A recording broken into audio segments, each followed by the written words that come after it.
Hi guys, I'm SolsetLava and welcome back to Animagma, where I talk about old school Japanese animation. With the new live-action Ghost in the Shell film releasing this week, I thought it would be a good time to look back at the original classic that helped to spark the decades-long franchise. I'm of course talking about the 1995 Ghost in the Shell anime film. I actually remember when I was a kid seeing Ghost in the Shell on VHS at the local Blockbuster video rental store, and kind of passing over it. I was honestly a bit too young at the time to appreciate a movie like Ghost in the Shell. Seeing some of the ads of a half-naked lady in the artwork with wires jutting out of her back, that was maybe too much for my young mind. At the time, I was really more into the cartoonier anime shows of the 90s, stuff like Dragon Ball Z, Slayers, Gundam Wing, shows like that. Now, my first experience diving into the Ghost in the Shell franchise actually was many years later with the original manga books, which are by the legendary Masamune Shirow, and that I found to be a lot of fun. It had some solid sci-fi themes with incredible artwork, a fair bit of detail when it came to the science behind the cybernetic, futuristic story, but also a lot of humanity too, with some humor mixed in to balance out some of the more philosophical and action-heavy elements that you don't really see in the 1995 film. Now, I read this first compilation here a few years back, and I've only just started reading the other two recently, but I like it a good bit for what it is, and it's a pretty enjoyable work that I definitely recommend. Even though these US releases are censored, because the original version of Ghost in the Shell is actually surprisingly explicit. Let's just say that Masamune Shirow is kind of a horn dog.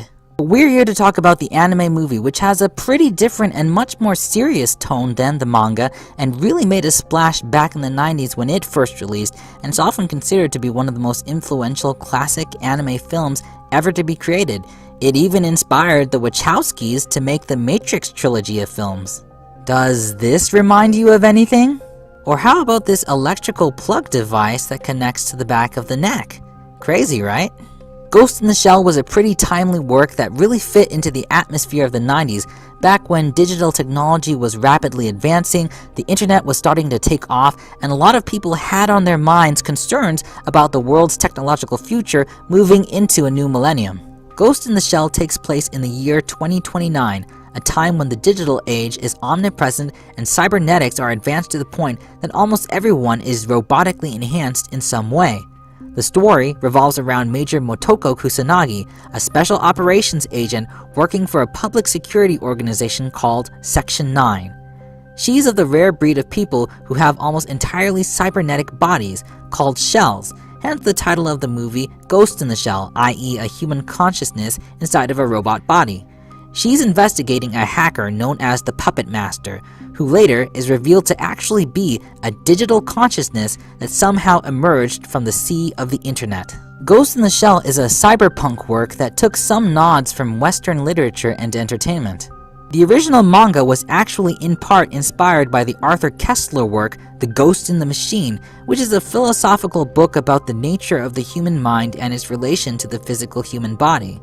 Also, it's my understanding that Mamoru Oshii was greatly inspired by Blade Runner when he was making the 95 Ghost in the Shell movie, which really shows in the world and production design of the film. Now, when Ghost in the Shell released back in the 90s, it made a big impact on the Western anime community, and it was kind of the right movie at the right time for the anime fandom. Along with other compelling movies like Akira and the Studio Ghibli films, it really was a great showcase for how animation could talk about more serious, philosophical subjects when a lot of Western animation of the time was still steeped in a bit ways more kid-friendly sorts of fare. But it's not the 90s anymore, and we're already starting to live in a digital age that's not wholly unlike the one that was dreamed up in these classic works. So, does Ghost in the Shell still live up to the critical acclaim that it's garnered after all these years?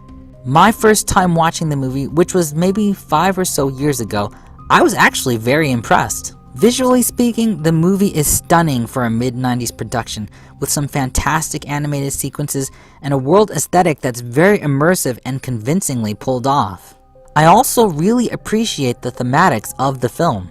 Major Kusanagi, being mostly cybernetic, seems to be questioning her existence as a human being, in some ways drifting more and more into the digital realm, but also still trying to keep alive in herself the essence of what it is to be human. This actually plays as an excellent contrast to the Puppet Master, a being who's completely artificial but appears to have become self-aware and attained an almost human-like consciousness and strives to be alive as well. That parallel, I think, where they're different sides of the same coin, makes for an excellent philosophical question about what it means to be alive in the first place, and the blurring line between human and physical existence in a digital world. Those kinds of concepts in a 90s animation must have been mind-blowing back in the day, and I think a lot of it still is very compelling to think about, from a philosophical perspective at least, and I think it still holds up even today. Now, some weeks ago, the American publishers for the Ghost in the Shell anime film actually gave it a limited theatrical run, which I was able to attend. Although I still enjoyed the experience of the movie and thought it was awesome to see it again on a big theater screen, I think some of the movie's shortcomings became a little more apparent on a second viewing. Although I really like the philosophical atmosphere of the movie, sometimes it comes across a little forced.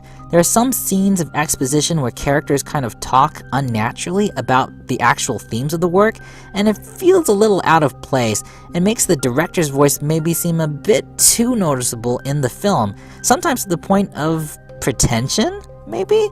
I mean, there's a bit of religious symbolism towards the end of the film too, which also comes across a bit heavy-handed, though it does fit very well with the themes in the movie, so I still appreciate it for what it is, although it's maybe a little distracting. Also, for an animated work, there's a lot of slow moments in the film. While the action sequences are a spectacle to behold, they're really awesome. A lot of the film is actually made up of environmental shots, background pans, and characters talking to each other, which I think maybe slows down and bogs down the pace a bit, but I mean, it also adds to the tone, so it's a little mixed, my feelings on that. Minor critiques aside though, personally, I think Ghost in the Shell is still a great movie experience, and I can safely say that it's really a good movie with entertaining action and thoughtful sci-fi elements, and deserves to be remembered as a classic of Japanese animation. But what do you guys think? Have you seen the original Ghost in the Shell or read the original manga? And what are your thoughts on them? Are you looking forward to watching the new movie? Leave your thoughts and comments below. Other than that, I hope you guys enjoyed this episode. If you like this episode, feel free to hit that like button. And if you really like this episode and haven't done so already, feel free to hit that subscribe button too. That's all for now. You guys take care. I hope you all have a good one, and I'll talk to you later. Ciao.